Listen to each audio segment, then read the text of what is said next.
Hi neighbors, I'm your Seattle City Councilmember Tammy Morales. Before 2022 comes to an end, I wanted to take stock of all we've accomplished this year.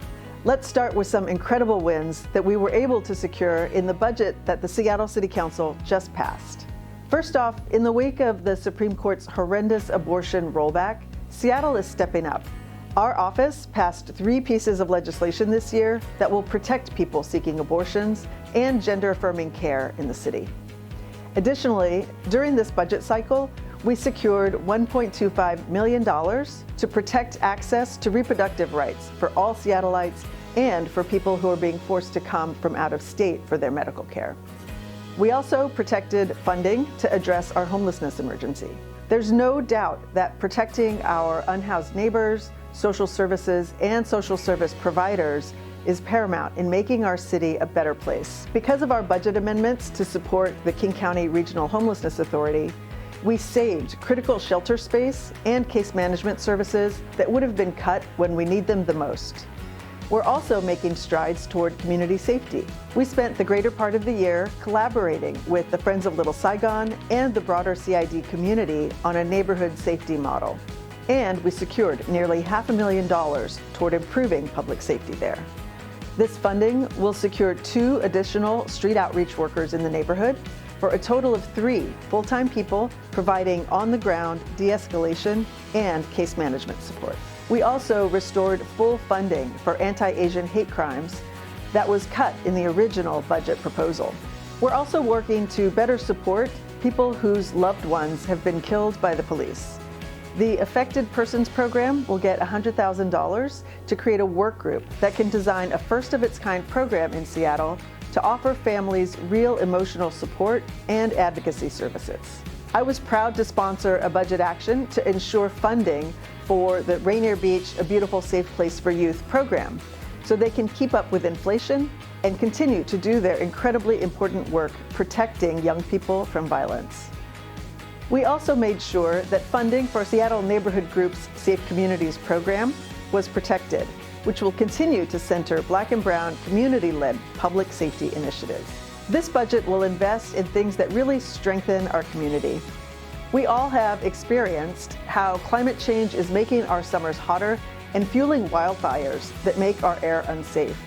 This problem isn't going away, but I fought for funding to keep the most vulnerable in our community safe.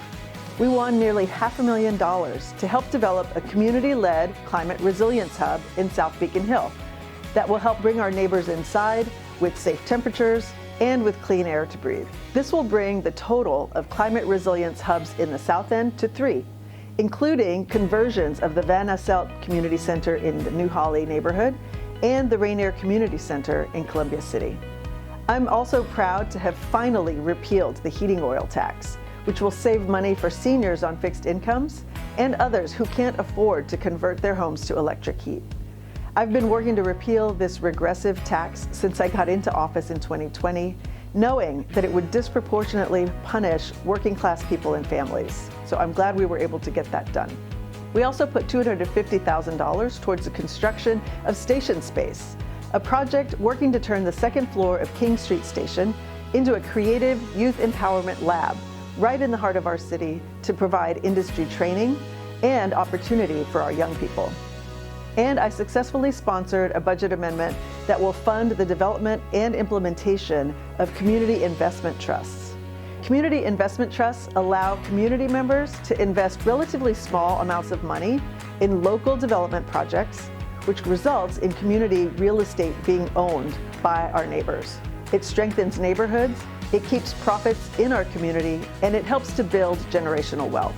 And this is all on top of major investments in South Seattle's parks that we won this past September, including $2 million for the Rainier Beach Skate Park, funding for accessibility improvements at Kubota Gardens, $250,000 for art installation at Beersheba Park, and money to install better and safer buoys in Andrews Bay.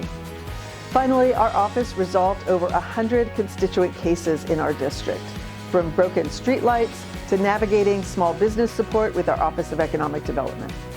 Our team is here to be responsive to the needs of all of our constituents and to advocate for the changes we need to see at the city level. We have a lot to celebrate in 2022, and I know that there's still so much work left to do. 2023 is going to be a critical year for the future of our city as we work to create a vision for sustainability that supports healthy neighborhoods and safe places for people.